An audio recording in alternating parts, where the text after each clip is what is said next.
Bonjour mes amis, j'espère que vous allez bien. Aujourd'hui, vidéo critique, je vais vous parler d'une excellente comédie teen movie avec Michael J. Fox. Je vais vous parler du film Teen Wolf. Donc, c'est parti. Le cheveu looké. Une vraie tête de loup. Les petits loups d'habitude, ça vous drague. Un jeune loup très décidé. Bien décidé cette nuit à sortir de sa tanière. Teen Wolf, une comédie avec Michael J. Fox, le héros de Retour vers le futur.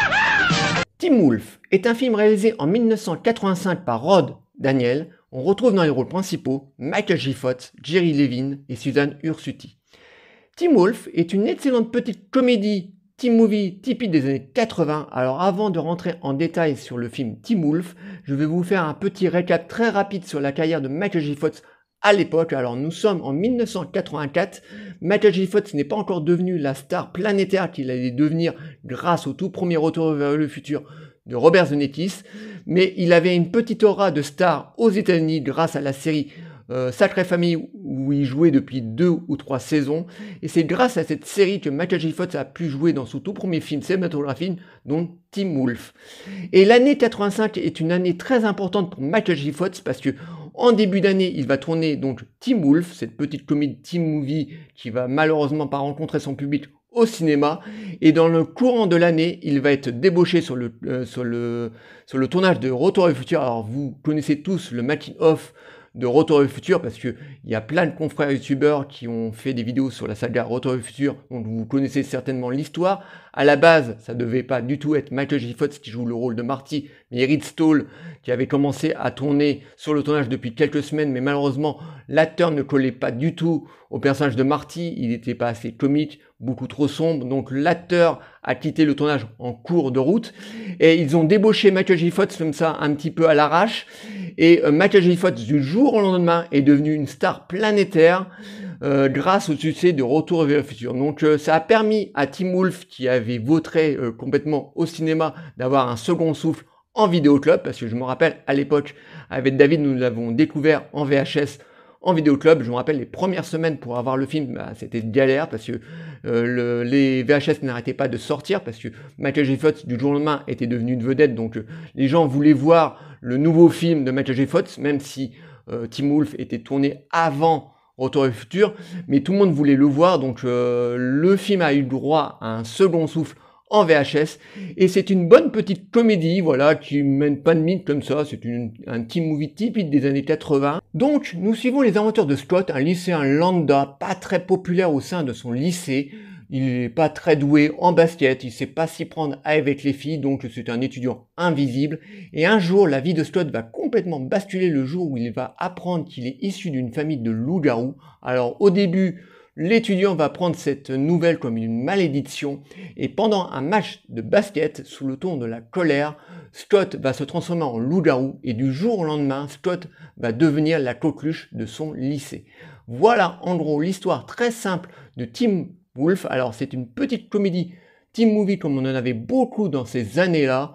Au niveau de sa réalisation, j'ai rien de particulier à dire, parce que moi, à l'époque, quand je l'ai découvert en VHS avec David, j'étais même persuadé que c'était un téléfilm, donc au niveau de sa réalisation, c'est banal, mais le film est littéralement posé sur les épaules du jeune acteur Michael J. Fox, donc qui n'était pas du tout connu à l'époque, comme je vous disais en début de vidéo, parce que déjà, l'acteur a la faculté d'avoir une tête très juvénile, voilà, et pourtant, pendant le tournage de Teen Wolf, Michael J. Fox avait quand même 24 ans, donc il avait déjà cette faculté d'avoir cette tête très juvénile, et Michael J. Fox est très très bon dans les rôles d'adolescent. D'ailleurs, ça va être, il va faire une très grande partie de sa carrière en jouant des adolescents jusqu'à Retour vers le futur, partie 3, où là, Michael J. Fox va commencer à accuser les poids des années, donc va commencer à ressembler à un homme de son âge, donc il va être obligé de changer de registre, mais une grande partie de la carrière de l'acteur, il va jouer des adolescents, donc c'est une partie où Michael J. Fox est vraiment très très bon,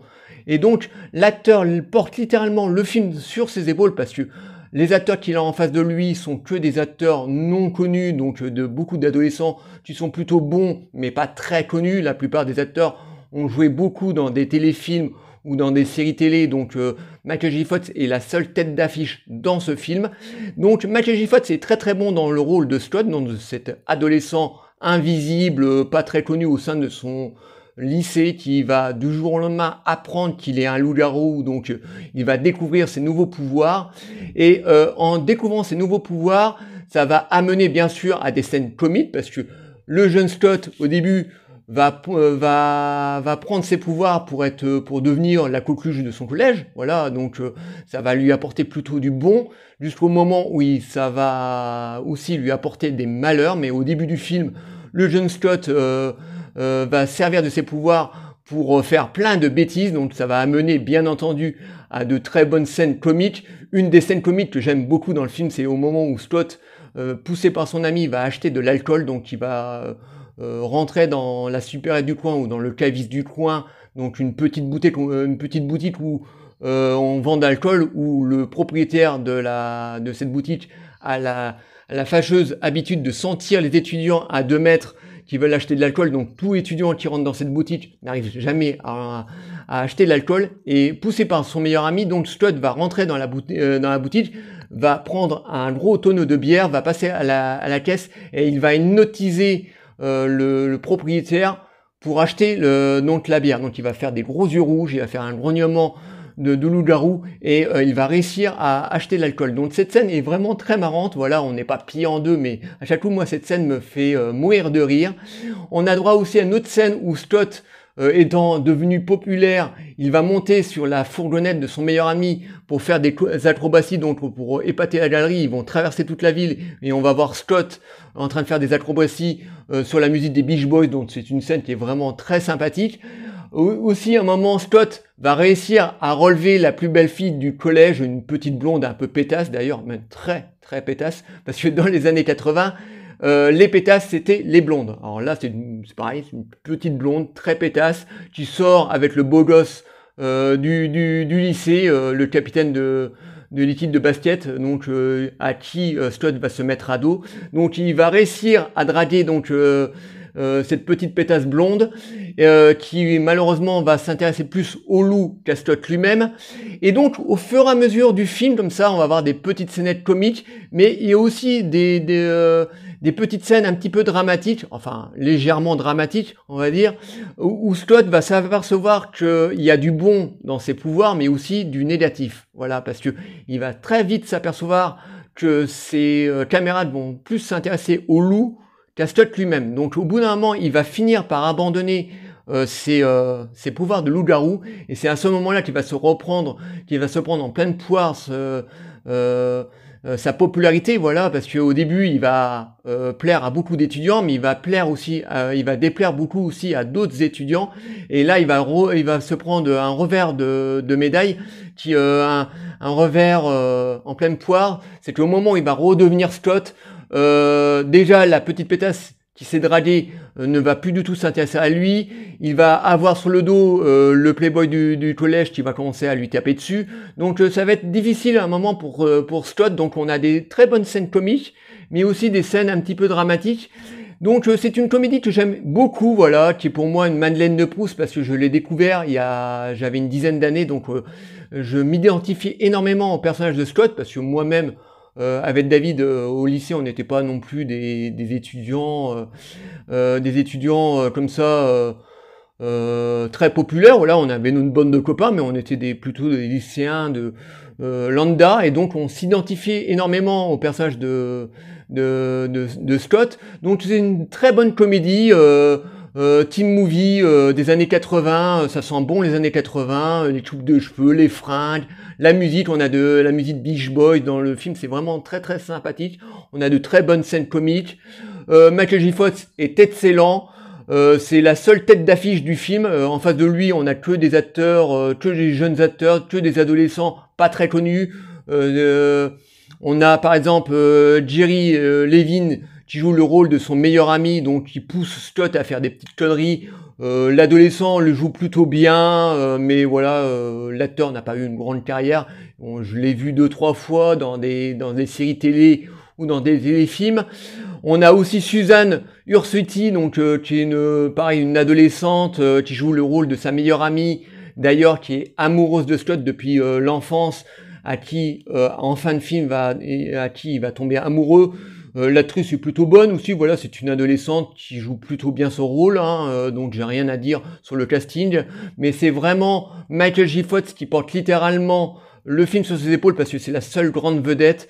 Donc je ne peux que vous conseiller cette excellente petite comédie. Si vous aimez les années 80 et les teen movies des années 80, je pense que ce film est pour vous. Alors vous attendez pas non plus à une énorme comédie, hein, voilà, on se plie pas en deux en regardant ce film-là. C'est un film vraiment avant tout pour les adolescents, mais moi c'est un film qui a bercé vraiment ma jeunesse. À chaque fois que je le vois, j'aime beaucoup, et en plus on a Michael J. Fox dedans, donc tout film avec Michael J. Fox se refuse pas, parce que Michael J. Fox a une carrière peut-être courte, mais vraiment très très bonne, voilà, dans les rôles d'adolescent, il est vraiment excellent, donc je ne peux que vous conseiller cette excellente comédie teen movie des années 80, ça sent bon les années 80, donc moi j'adore, donc essayez de le regarder pour les gens parmi vous qui ne connaissent absolument pas Teen Wolf.